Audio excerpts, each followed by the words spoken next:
नमस्कार साथियों, आप सभी को मेरी राम राम। तो भाई आज की क्लास में हम आगे कंटिन्यू करेंगे, कुछ और क्वेश्चंस के बारे में बात करेंगे। तो क्लास को शुरू करते हैं। आज कोई एक्स्ट्रा बात नहीं करूंगा, ठीक है, बस क्वेश्चंस, ताकि कम समय में हमारा काम ज्यादा हो जाए। ठीक है, तो पहला क्वेश्चन आपके सामने आ चुका है। Two persons A and B started from two different places towards each other. If the ratio of their speeds is 7:13, then what is the ratio of the distance covered by A and B respectively till the point of meeting? कह रहे हैं कि दो व्यक्ति A और B दो अलग अलग स्थानों से एक दूसरे की ओर चलने लगे।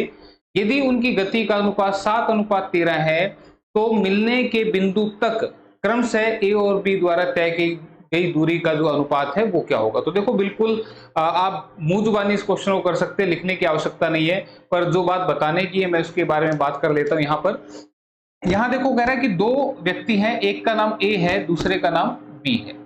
दोनों अलग अलग जगह पर खड़े हैं और एक दूसरे की ओर ये जो है चलना शुरू कर दे रहे हैं। ठीक है, इनकी जो स्पीड है, स्पीड यानी कि इनकी जो चाल है, उसका रेशियो है 7:30। इसका मतलब ये हुआ कि ये 7 की स्पीड से चल रहा है और ये 13 की स्पीड से चल रहा है। जाहिर सी बात है, क्लियर है। तो इसकी स्पीड स्लो है, इसकी स्पीड तेज है। ठीक है, तो अगर ये दोनों एक ही साथ चल रहे हैं तो इसकी स्पीड तेज है तो ये ज्यादा डिस्टेंस कवर करेगा। क्यों? क्योंकि जो स्पीड है वो डायरेक्टली प्रोपोर्शनल होती है डिस्टेंस के, यानी कि जो चाल है वो दूरी के समानुपाती होती है। कब? जब समय सेम हो। ये जो मैंने वर्ड बोला, जब टाइम कांस्टेंट हो या समय सेम हो, यानी कि इसको भी बोला भाई तूने भी 5 मिनट चलना है, इसको भी बोला तूने 5 मिनट चलना है, तो 5 मिनट तक अगर दोनों को टाइम दे दिया तो जाहिर सी बात है जिसकी स्पीड ज्यादा होगी वो ज्यादा दूर तक जाएगा और जिसकी स्पीड कम होगी वो कम दूर तक जाएगा।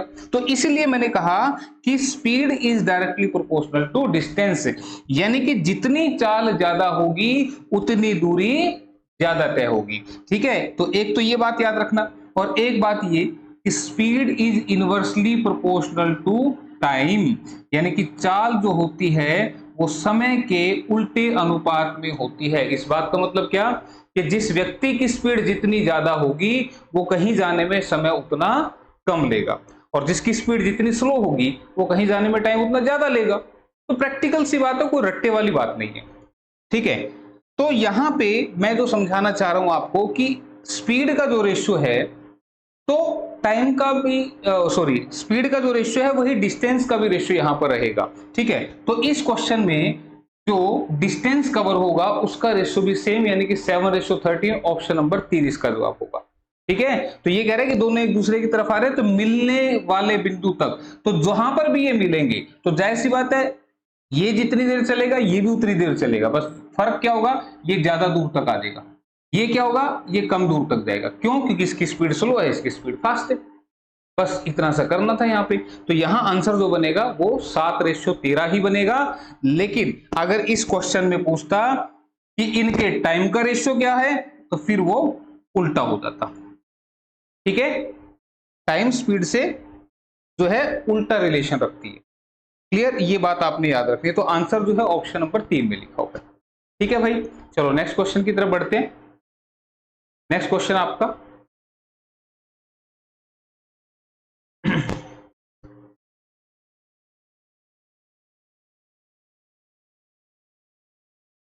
the pie chart given shows the percentage distribution of the total number of voters in 5 different localities. The total number of voters in all 5 localities is 25,000. Find the number of female voters in locality A if the ratio of the number of male voters to the number of female voters in locality A is 12:13। कह रहे हैं कि एक pie chart दिया गया है जिसमें अलग अलग इलाकों के मतदाताओं की कुल संख्या के प्रतिशत विवरण को दर्शाया गया है।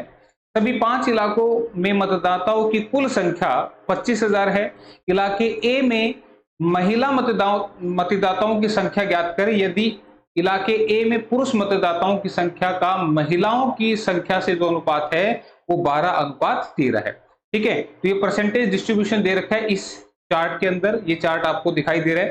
क्लियर? तो हमें सबसे पहले तो किसका निकालना है, ए का निकालना है। ध्यान दीजिएगा, यहां पूछा कि इलाके ए में मतदाताओं की संख्या का महिलाओं की संख्या से रेशियो दे दिया और कुल जो है ये 25,000 है। तो अब पहले हम ए की तरफ चलते हैं। ए में कितने मतदाता हैं टोटल ए एरिया से? 23%। ठीक है, 23% किसका? टोटल मतदाताओं का। भाई 25,000 में से 22% वोटर्स यहां पे हैं, 23% यहां है, 16% यहां है, 14% यहां और 25% यहां पर है। ठीक है, तो इलाके ए में जो है वो 23% वोटर्स हैं। तो 23% कितना बनेगा? परसेंट हटाएंगे तो नीचे 100 लगेगा, इससे काट दिया, ये कट गया। अब 25 दिया 75, 25 दूनी 50 और 7 57, तो 5750 वोटर जो है यहां पर जो है ए के अंदर है। ये बात आई समझ में? ठीक है, तो हमने पहले तो वोटर्स अलग कर लिए, 5750 हमारे पास आ गए। अब ये क्या कह रहा है क्वेश्चन में? ये बोल रहा है कि ए में मतदाताओं की संख्या बतानी आपने। अगर ए में जो पुरुष और महिलाओं की संख्या में रेशियो है 12:13, ए के अंदर मेल और फीमेल लिख लेते हैं। मेल और फीमेल का जो रेशियो है दिस इज 12:13। ठीक है, इसका मतलब ए इलाके के अंदर 12 आदमी रहते हैं और 13 औरतें रहते हैं। इस बात को ऐसे समझ लो, 12 आदमी 13 औरतें। तो अगर मैं आपसे कहूं कि इसमें टोटल पुरुष कितने हैं इस ए के अंदर, ये ए का बायोडाटा दे रखा है कि ए इलाके के अंदर मेल और फीमेल का रेशियो है 12:13। ठीक है, तो मैं पूछूं यहां से मेल कितने हुए, तो आपका जवाब होगा 12/25। मेल कितना हिस्सा बना रहे हैं? 12/25, क्योंकि 12 हिस्से ये हैं, 13 हिस्से ये हैं, तो टोटल कितना हो गया? 12/25। अगर मैं पूछूं फीमेल कितना है, तो आप कहेंगे 13/25वां हिस्सा। इस बात को और ज्यादा क्लियर करता हूं, मैं एक छोटा सा एग्जांपल समझाता हूं इसके लिए कि एक सर्कल है। इस सर्कल के मैंने 4 पोर्शन कर दिए, इसमें से मैंने एक पोर्शन को शेडेड कर दिया। ठीक है, तो अगर मैं आपसे पूछूं इस सर्कल का कितना पोर्शन शेडेड है, तो जवाब होगा 1/4। फिर टोटल पार्ट तो है कितने? 4, जिसमें से शेडेड कितना है? 1। अगर मैं पूछूं इसमें से अनशेडेड पार्ट कितना है, तो अब जवाब तुम खुद दिमाग से सोच के देखो क्या आना चाहिए। अनशेडेड कितने हुए? 1 2 3, तो 3/4 हिस्सा जो है वो इसका अनशेडेड है। तो यही वाला जो कंसेप्ट मैंने बताया, यही वाला कंसेप्ट आपका यहां पर नीचे मैंने बताया है कि टोटल ए इलाके में मेल फीमेल का रेशियो है 12:13। इसका मतलब पुरुष कितना भाग है? 12/25 भाग। महिलाएं कितना भाग है? 13/25। ये 25 कहां से आ रहा है? इन दोनों का टोटल है। क्लियर है? तो अब ये हमें पता लग गया 13/25वां हिस्सा है, लेकिन वो कह रहा है महिला मतदाताओं की संख्या का रेशियो है, संख्या कितनी होगी, ये संख्या ज्ञात करें, ये पूछ रहे हैं महिला मतदाताओं की संख्या। तो आपने 13/25 किसका करना है? 5750 का करना। क्लियर है? बस अब इसको काट दो। 25 दूनी 50, 25 × 75 0, 13 × 39, 13 दूनी 26 और 3 29, तो 2990 ये इसका आंसर बनेगा। ठीक है, तो देख लेते हैं आंसर, कहीं लिखा ऑप्शन में 2990, ऑप्शन नंबर 4 में इसका आंसर दिया हुआ। ठीक है, बात आई समझ में? ये जो बताया मैंने ये समझ में आया होगा। तो हमने पहले टोटल ए के अंदर कुल कितने पुरुष हैं 25,000 में से वो निकाल लिए, फिर उसका 13/25वां हिस्सा कर दिया और हमारा आंसर ये आपके सामने आ गया। ठीक है, तो ये था इस क्वेश्चन के अंदर answer, option number 4। Next question की तरफ बढ़ते हैं। अगला क्वेश्चन,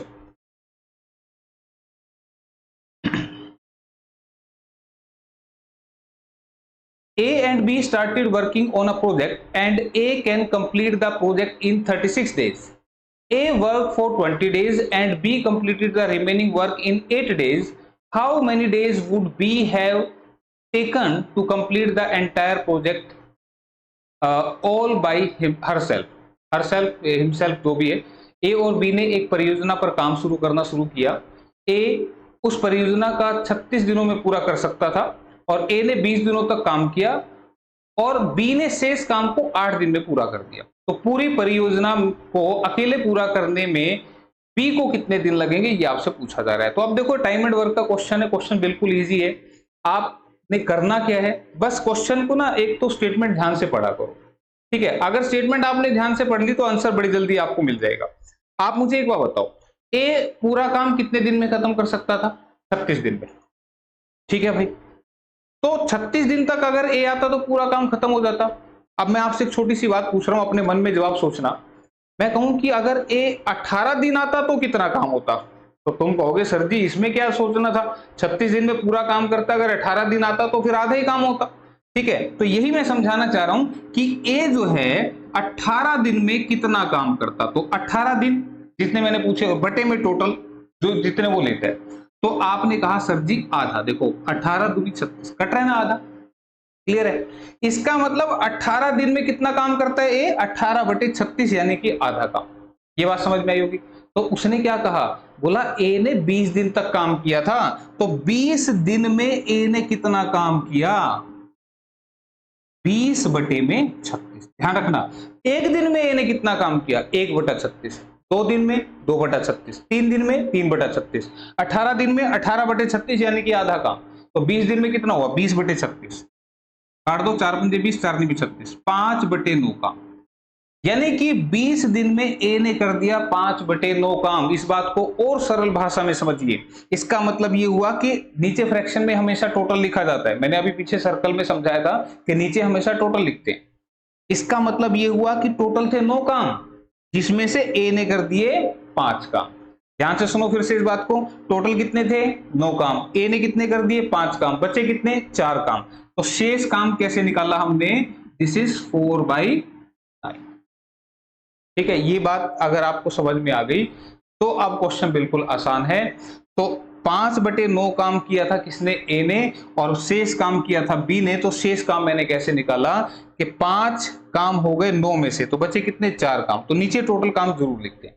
तो 4 बटे 9 काम जो है वो बी ने 8 दिन में पूरा किया था। तो 4 बटे 9 काम 8 दिन में पूरा किया, तो एक पूरा काम कितने दिन में करेगा, तो 8 बटे 4 बटे 9 लिखेंगे। तो इसको ऐसे पलट के लिखना, और 9 दूनी 18 दिन आपका आंसर आ जाएगा। ठीक है, सोल्व कर लोगे इसको।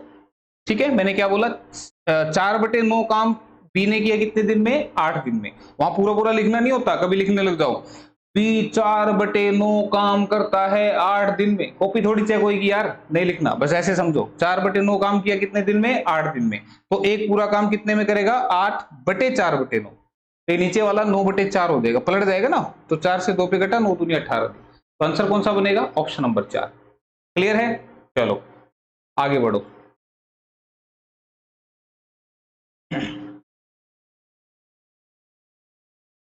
और ये इतना एक्सप्लेन इसलिए करने पड़ते हैं भाई, क्योंकि क्वेश्चन जो है हम बीच बीच में से ले रहे हैं, कोई एक सीक्वेंस में नहीं ले रहे।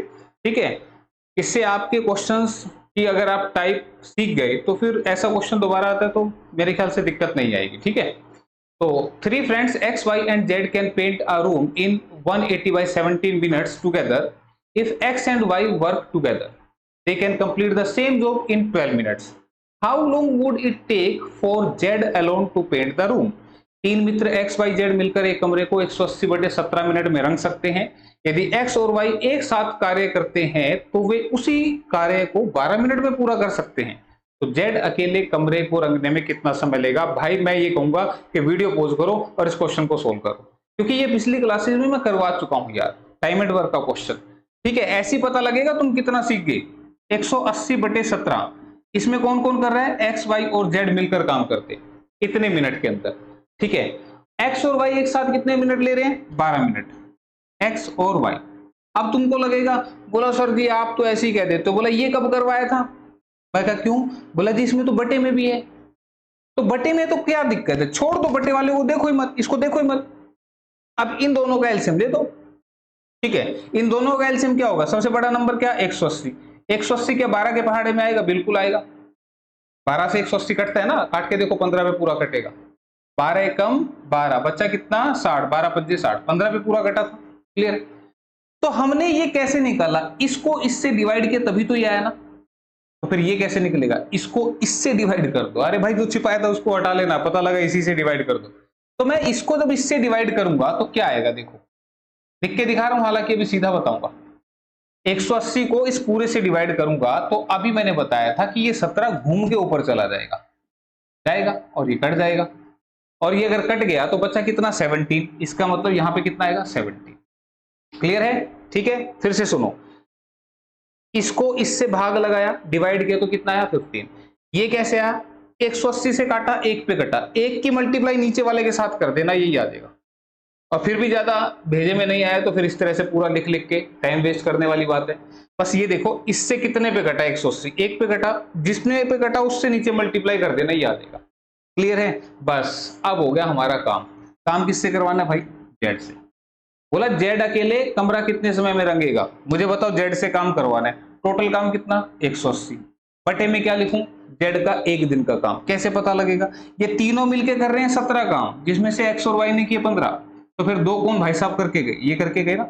एक्स और वाई ने तो 15 किए, तो जेड कितने कर रहा है? 2 कर रहा है, तभी तो टोटल 17 बनेंगे। तो जेड करता है एक दिन में 2 काम, तो 180 काम कितने दिन में करेगा?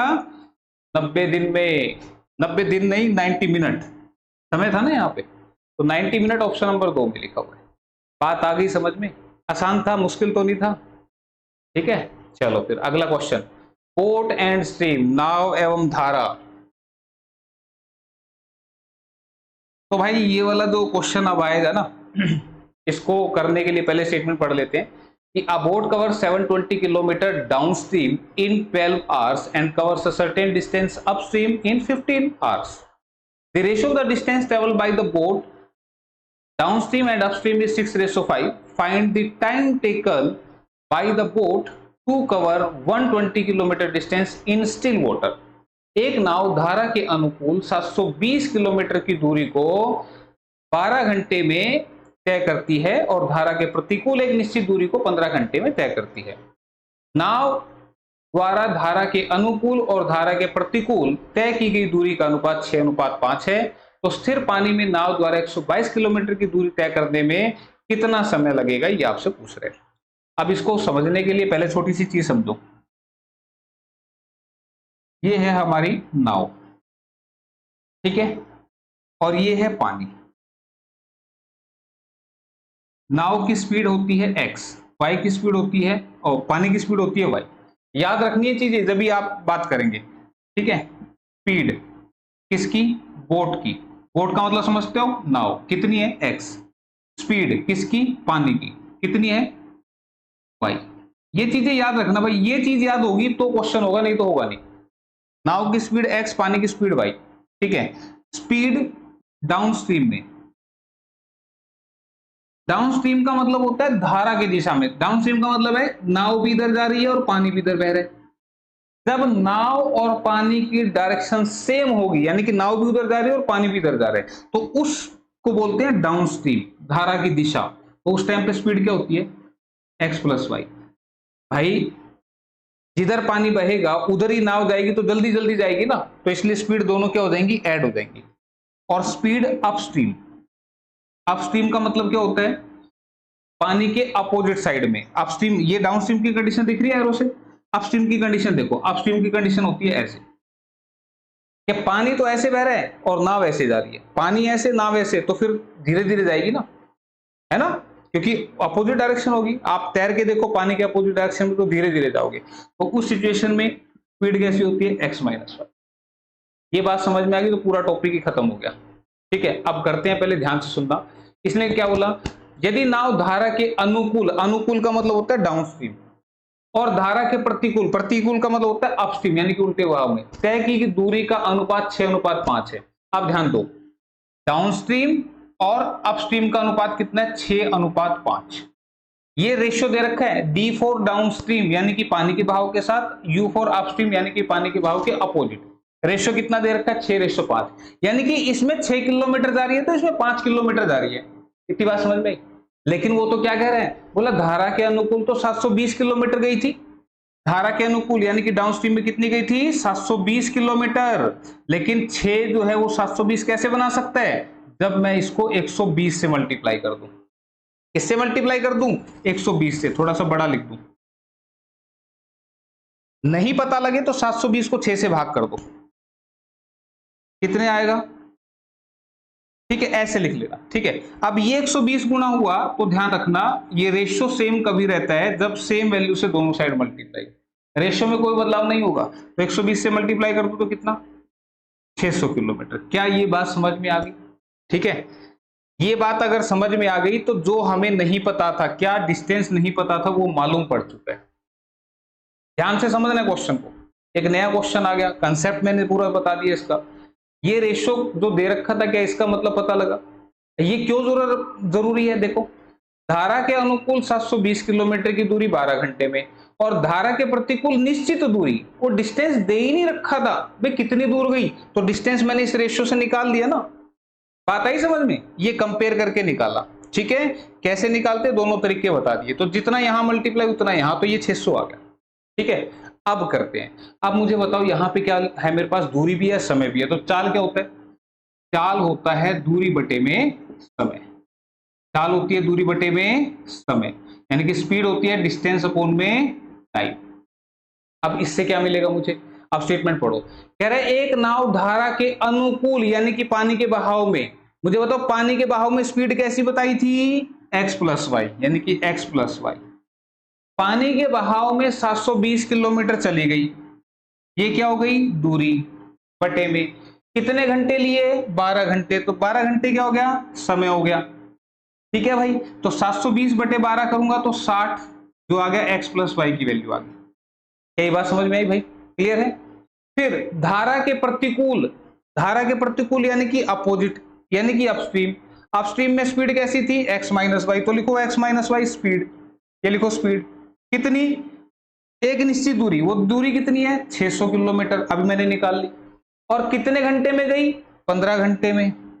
इसको सोल्व कर लो, कितना आएगा? 40, काट देना, 40 आ जाएगा। तो x प्लस वाई मेरे को पता लग गया, x माइनस वाई पता लग गया। इतनी बात समझ में आ गई? यहां तक अगर समझ में आ गया तो इस पर्टिकुलर क्वेश्चन के अंदर आपसे क्या क्या पूछा जा सकता था, तो मैं थोड़ा सा आपको बता दूं।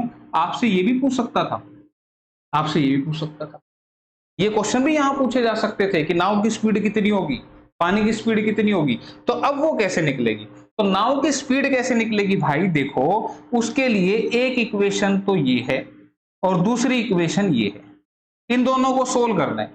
सोल्व कैसे कर दो? ऐड कर दो, y से y कट गया, x जमा x कितना बन गया? 2x। 60 जमा 40 कितना बन गया? 100।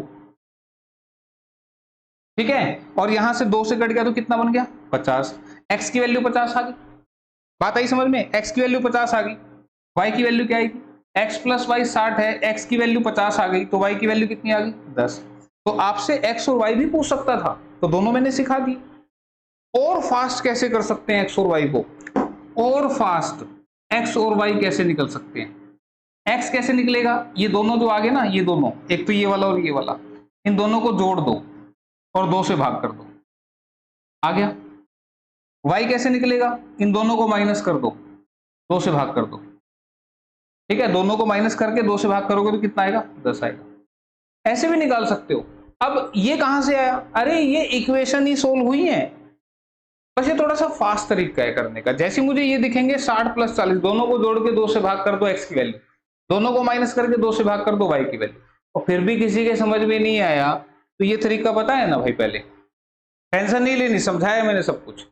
इतनी कहानी अगर आपको समझ में आ गई तो मुझे x यानी कि नाव की स्पीड भी पता लग गई, y यानी कि पानी की स्पीड भी पता लग गई। लेकिन क्वेश्चन में क्या जानना चाह रहा है? क्वेश्चन में जानना चाह रहा है कि 122 किलोमीटर की दूरी तय करने में नाव को कितना टाइम लगेगा, 122 किलोमीटर की दूरी तय करने में कितना समय लगेगा। तो समय का फॉर्मूला क्या होगा? दूरी बटे में चाल। ये समय इधर ले आओ, चाल इधर चली गई। एक ही फार्मूला होता है इसका, दूरी बराबर है चाल गुना में समय। ये है इस चैप्टर का main formula, distance equal to speed into में टाइम। तो आपसे टाइम पूछ रहे तो स्पीड नीचे आ जाएगी ना इधर। बात आ रही है समझ में? ठीक है, तो अब कितना टाइम लगेगा? तो दूरी कितनी? 122 किलोमीटर। चाल कितनी? अब ये चाल किसकी लेनी है, सुनो ध्यान से।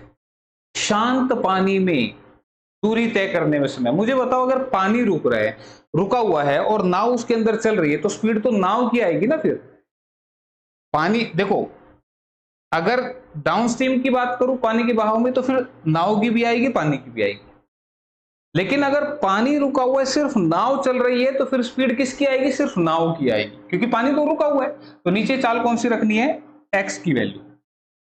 ठीक है, तो ये आ गया 122 बटे 50। अब तुम गलती यहां पे क्या करोगे? इसको भाग करोगे, काट पीट के भाग करोगे, आंसर निकालोगे। ठीक है, बिल्कुल सही है, कोई गलती नहीं है इसमें। लेकिन मैं थोड़ा सा फास्ट कैसे करूंगा? मैं इसको 2 से ऊपर मल्टीप्लाई, 2 से नीचे मल्टीप्लाई करूंगा। इससे क्या होगा, ऊपर बनेगा 244, नीचे बनेगा 50 दूनी 100, और जैसे ही नीचे 100 बनेगा मैं इसका पॉइंट लगा लूंगा, मैं इसको पॉइंट की तरह यूज कर लूंगा। मैंने ये देखा यार 50 से मैं 100 बना रहा हूं, ठीक है, तो इतने घंटे मेरा समय आ गए यहाँ पे, अब मेरे को डिवाइड करने की जरूरत नहीं पड़ेगी, ठीक है, नीचे 10 हो, 100 हो, 1000 हो, 10,000 हो, तो उससे पॉइंट सीधा सीधा लग जाता है। नहीं तो तुम यहाँ पे काट के फिर डिवाइड करोगे तो समय लगेगा। तो ये 2 से मल्टीप्लाई, 2 से डिवाइड करने से कोई दिक्कत नहीं है, आप कर सकते हैं ऐसा, ठीक है। और इससे जो आंसर 2.44 ऑप्शन नंबर 1 जो है बड़ी फास्ट आपका आ जाएगा, ठीक है। क्लियर है बात, कोई दिक्कत इसमें है तो आप कमेंट करके बताना भाई। चलो अगला क्वेश्चन देख ले फिर, 6 नंबर।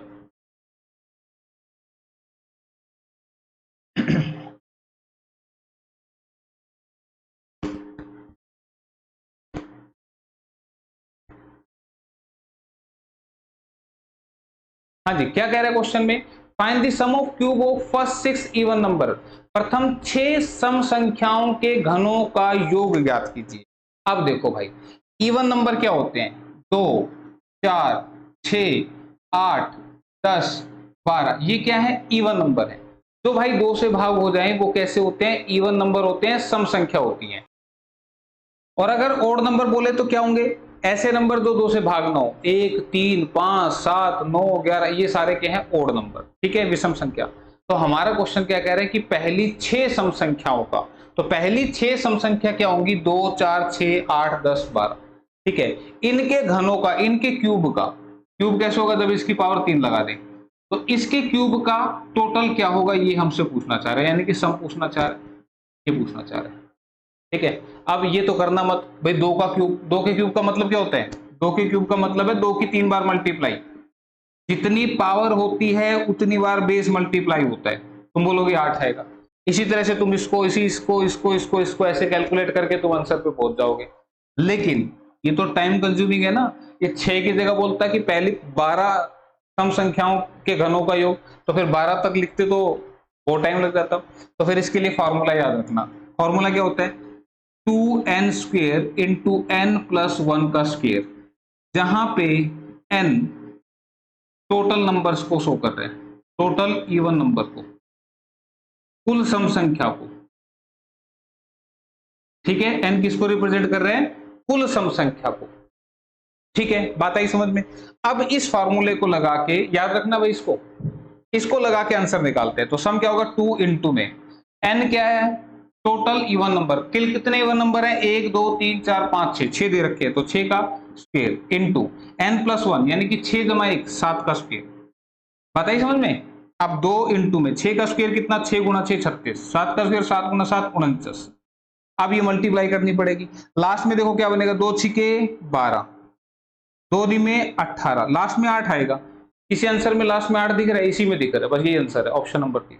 पूरी करने की जरूरत नहीं है मल्टीप्लाई, हाँ अगर कहीं ऑप्शन के पीछे 8 लिखो फिर पूरी करनी पड़ेगी भाई, ठीक है। करना चाहो तो 36 दूनी 72 और 49 करोगे तो 3528 बन जाएगा, करके देख लेना इतना काम तो, ठीक है। चलो फिर नेक्स्ट क्वेश्चन की तरफ बढ़े। नेक्स्ट अगला क्वेश्चन देख लो भाई, तो ये फॉर्मूला याद रखना भाई, तभी आप निकाल पाओगे इससे आंसर को। Find the value of 6.66 divide 0.3 into 7.2 plus 8.8, ठीक है। क्वेश्चन में कह रहा है कि 6.66 है, 6.66 इसको डिवाइड करना है 0.3 से, इंटू में 7.2 प्लस 8.8, ठीक है। तो अब इसको सिंप्लीफाई करने के लिए आपको ये मैथमेटिक्स का रूल जो है वो याद रखना होता है। इसको याद रखेंगे कैलकुलेशन करते हुए तो कैलकुलेशन गलत नहीं होगी, नहीं तो कैलकुलेशन गलत आएगी, आंसर गलत आएगा। यहां पर बी का मतलब होता है ब्रैकेट, कि क्वेश्चन में कहीं भी इस तरह की ब्रैकेट दिखे, छोटी ब्रैकेट, मीडियम ब्रैकेट, बड़ी ब्रैकेट, तो ये इस सीक्वेंस में पहले सोल्व होगी, यानी कि सबसे पहले छोटी ब्रैकेट सोल्व होगी, फिर मीडियम होगी, फिर बड़ी होगी, ठीक है। उसके बाद ओ का मतलब होता है ऑफ, हिंदी में बोलते हैं इसको का, सेकंड पे ऑफ सोल्व होता है, अभी नहीं बता रहा, कभी क्वेश्चन आएगा आगे तो फिर उसमें बताऊंगा कि ऑफ कैसे होगा। डी का मतलब होता है डिवीजन यानी कि divide, M for multiply, A for addition और एस फॉर सब्ट्रैक्शन। ये rule left to right follow होता है, मतलब कि सबसे पहले कहीं भी किसी सिंपलीफिकेशन में क्वेश्चन के अंदर ब्रैकेट दिखाई दे तो सबसे पहले उसको सोल्व करना है। तो हम इसको सोल्व करेंगे। 8 और 2 10, 8 7 15 और 1 16, ये हमारा हो गया सोल्व। ठीक है, और ध्यान रखना जैसी सोल्व हो गया तो ये ब्रैकेट भी हट जाएगी। ठीक है भाई, 16.0 इसको मैंने सोल्व कर लिया, 16.0 इज इक्वल टू 16, हम 16 भी लिख सकते हैं। अब आगे का क्वेश्चन मैं फिर से लिख रहा हूं भाई, ताकि आप लोग चीजों को समझें। ये सोल्व हुआ, ब्रैकेट हट गई, आंसर आ गया। अब ब्रैकेट के बाद ऑफ सोल्व होगा, ऑफ कहीं नहीं लिखा हुआ, छोड़ दो। फिर क्या सोल्व होगा, डिवाइड। तो डिवाइड कहां है, यहां। तो हम इस अगले को डिवाइड करते हैं पिछले से। अगला हमेशा डिवाइड होता है पिछले से। ठीक है, अब कैसे सोल्व करेंगे, इसका पॉइंट हटाएंगे तो नीचे में क्या लगेगा 100, पॉइंट हटेगा तो जितने डिजिट हैं उतने जीरो बाद में लगा दे। इसका पॉइंट हटेगा तो ऊपर क्या लगेगा 10, इससे घटाइए, 3 से काट दो, 3 दूनी 6, 3 दूनी 6, 3 दूनी 6, कितना बन गया, दिस इज 22.2। इसको सोल्व किया, नीचे 10 भी तो है ना। अब ये मत कि 2 से उड़ा दो, बोला 111 पे कट गया, 2 से 5 पे कट गया। अभी पीछे बताया था मैंने कि नीचे 10 100 100 हो 1000 हो तो सीधा पॉइंट लग जाता है। एक जीरो है तो राइट से एक पॉइंट छोड़ के लगा देना। इनटू में क्या करेंगे 16, तो 16 से मल्टीप्लाई करो, 16 दूनी 32, हासिल 3 गया, 16 दूनी 32 और 3 35, 16 दूनी 32 और 3 35। अब एक के बाद डॉट था तो तुम भी लगा दो, तो 355.2 कहां दिख रहा है, ऑप्शन नंबर 1 में दिख रहा है। ठीक है, 355.2 आज का राइट आंसर बनेगा। आगे समझ में, चलो फिर अगला क्वेश्चन पढ़ते हैं।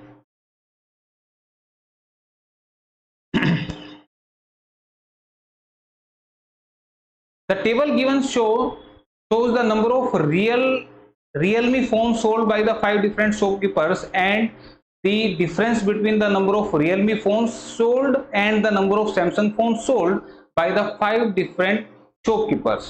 Number of Realme phones sold is more than the number of Samsung phones sold by each shopkeeper. ठीक है, क्वेश्चन में कह रहे हैं कि दी गई तालिका 5 अलग अलग दुकानदारों द्वारा बेचे गए रियलमी के फोनों की संख्या और 5 अलग अलग दुकानदारों द्वारा बेचे गए सैमसंग फोन की संख्या के बीच के अंतर को दर्शाती है। बेचे गए रियलमी फोन की संख्या प्रत्येक दुकानदार द्वारा बेचे गए सैमसंग फोन की संख्या से ज्यादा है, यानी कि रियलमी के फोन ज्यादा बिके हैं, सैमसंग के कम बिके हैं। Find the number of Samsung phone sold by shopkeeper A and C. Samsung के फोन ए और सी ने, ठीक है, सैमसंग के फोन ए और सी ने मिलकर कितने बेचे हैं, ये आपसे पूछना चाह रहे हैं इस क्वेश्चन के अंदर। ठीक है, अब एक बार इसकी टेबल की तरफ चलते हैं। ये है भाई इसकी टेबल। ठीक है, पहले क्या लिखा हुआ है, shopkeeper A B C D, ये 4 दुकानदार हैं।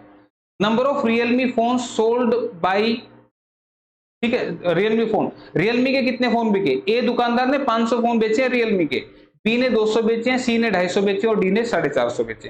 क्लियर है।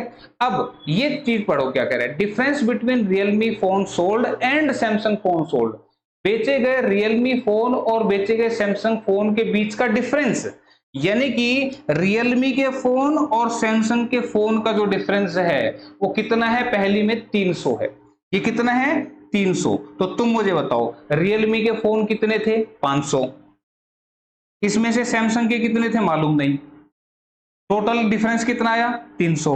तो मुझे बताओ यहां क्या लिखूं कि 300 आ जाए, तो तुमने कहा सर जी यहां 200 लिख दो तभी तो 300 आएगा। 500 में से 200 गए तभी तो 300 बनेगा ना। इसका मतलब सैमसंग के 200 फोन बेचे हैं ए ने, तो 200 यहां देगा। फिर से देखो सी पे चलो, सी ने टोटल 250 फोन बेचे हैं रियलमी के, कितने बेचे हैं 250, जिसमें से अंतर है 50 का, अंतर है 50 का। तो मुझे बताओ यहां पे क्या लिखूं, यहां 200 लिख दूंगा तभी तो अंतर 50 का बनेगा। इसका मतलब 200 फोन जो है वो सैमसंग के, अंतर 50 का, तो 200 फोन जो है वो सैमसंग के सी ने बेचे हैं। ठीक है, टोटल कितने हो गए 400। तो 400 देखो आंसर में लिखा हुआ है, बिल्कुल लिखा हुआ, ऑप्शन 3 में लिखा हुआ है, आंसर ऑप्शन नंबर 3। ठीक है, क्लियर। और ये चीज भी देखो यहाँ पे क्वेश्चन में बोला गया है कि रियलमी के फोन ज्यादा बिके हैं, सैमसंग के फोन कम बिके हैं। तो दोनों का अंतर 50 का कब बनेगा, जब यहाँ पे 200। तो अगर ये अंतर आप ऐसे ना निकाले तो आप सीधा ऐसे लिख सकते हैं, 500 में से 300 गए तो सीधा 200, 200 तो ये आ गए, 450 सी वाला ना, 250 में से 500 गए, ए और सी का बताना है, तो 250 में से 50 गए तो कितने बचे 200, तो 200 और 200। फिर भी कहीं दिक्कत आए तो एक बार दोबारा से देख लेना, समझना चीजों को। मैंने बोला था क्वेश्चन ध्यान से पढ़ना है। ध्यान से पढ़ोगे तो फिर आंसर भी आराम से आ जाएगा, ऐसी कोई दिक्कत वाली बात नहीं है। चलो अगला क्वेश्चन आपके सामने स्क्रीन पर प्रस्तुत है।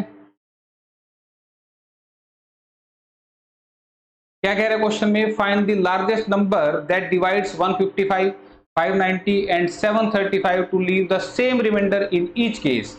वह सबसे बड़ी संख्या ज्ञात करें जो 155, 590 और 735 को विभाजित करने पर प्रत्येक स्थिति में समान शेष दे। तो आपको बता दें ये क्वेश्चन है आपका एलसीएम एंड एचसीएफ टॉपिक का, जिसके अंदर आपको निकालना है एचसीएफ। ठीक है, अगर आपसे बोलूं, सुनना सीधी सी बात, एक नंबर है 5, एक नंबर है 20, एक नंबर है 35, मैं कह दूं वो सबसे बड़ी संख्या कौन सी होगी? सबसे बड़ा नंबर जिससे ये सारे पूरे पूरे डिवाइड होंगे, जिससे, ध्यान दो यहां पर ये वर्ड खास है, जिससे, जो इंग्लिश में लिखेगा विच कंप्लीटली डिवाइड्स। ध्यान से देखो इस स्टेटमेंट में लिखा हुआ है। अब तुम कहोगे सर हमें कैसे पता लगेगा कि एलसीएम है कि एचसीएफ है? बता रहा हूं ना भाई, ये कह रहा है वो सबसे बड़ी संख्या जो इनको डिवाइड करने पर, यानी कि वो बड़ा नंबर जो इनको डिवाइड करे या जिससे ये डिवाइड हो जाए। ठीक है, देखो लिखा है ना विच डिवाइड्स, ये डिवाइड्स वर्ड लिखा है ना, ये पहचान है, इसका मतलब क्वेश्चन में एचसीएफ निकालना है। क्या निकालना है? एचसीएफ। और एचसीएफ कैसे निकालते हैं? एक ऐसा नंबर जिससे सारे कटते हो। तो मुझे बताओ, देखो 5 से सारे कट रहे हैं, 5 एकम 5, 5 चौके 20, 5 सत्ते 35। क्या फर्दर कोई नंबर जिससे सारे कटे? नहीं है, तो यही एचसीएफ है। तो यही वो सबसे बड़ा नंबर है जो इन सबको पूरा पूरा डिवाइड करेगा। ठीक है, अगर क्वेश्चन ऐसा होता तो ये निकाल देते, यानी कि एचसीएफ निकाल देते, आंसर बता देते। लेकिन इस क्वेश्चन में थोड़ा सा ट्विस्ट डाल दिया गया है। क्या ट्विस्ट डाल दिया गया है? कह रहा है कि भाई वो नंबर जिससे जब मैं 155 को डिवाइड करूं और 590 को डिवाइड करूं और 735 को डिवाइड करूं तो सेम रिमाइंडर आना चाहिए, सेम शेष पर। तो ये जो लाइन है इस क्वेश्चन में एक्स्ट्रा है। तो अब इस सिचुएशन में एचसीएफ कैसे निकालेंगे? आपने इन दोनों का डिफरेंस लेना है। क्या लेना है भाई? डिफरेंस। और आपने इन दोनों का भी डिफरेंस लेना है, इन दोनों का भी डिफरेंस लेना है। इनका डिफरेंस कितना आएगा? 435। इनका डिफरेंस कितना आएगा? 145। ये आपने क्या ले लिया? डिफरेंस ले लिया। अब इन दोनों का आप निकाल दो एचसीएफ। तो याद रखना, अगर क्वेश्चन में आ जाए कि जिससे भाग देने पर हर बार सेम शेष आ जाए तो उस केस में ऐसे आपस में माइनस करके एचसीएफ निकाल देना इन नंबर्स का, इसका 435 का और 145 का। बस अभी मैंने बताया था एचसीएफ कैसे निकलेगा। अभी अभी मैंने बात की, मैंने कहा कि एक ऐसा नंबर जिससे दोनों कटे। ठीक है, तो तुम तो ये चलाओगे, तुम कहोगे जी 5 अट्ठे 40, 5 सत्ते 35, फिर कहोगे 5 दिए, सॉरी 5 दूनी 10, 5 नी में 45। मैंने कहा दोनों कटने चाहिए। अब क्या दोनों कट रहे हैं? बिल्कुल कट रहे हैं, 29 से कट रहे हैं। 29 30 87, 29 एकम 29। अब दोनों तो कट ही नहीं रहे, कट नहीं रहे तो फिर इनका मल्टीप्लाई करोगे वही एचसीएफ होगा। और एचसीएफ कितना आएगा? 5 नी 45, 5 दूनी 10 और 4 14, 145। Answer is 145। ये समझाने के लिए इतना बताया, डायरेक्टली भी 145 से दोनों कट रहे थे तो मैं सीधा 145 से भी चला सकता था, लेकिन फिर भी मैंने सोचा कि यार नहीं, समझ में आना चाहिए बच्चे को, शॉर्टकट मारना ज्यादा ठीक नहीं है। ठीक है, तो एचसीएफ याद रखना कैसे निकालते हैं। तो नेक्स्ट क्वेश्चन की तरफ बढ़ते हैं। अगला क्वेश्चन,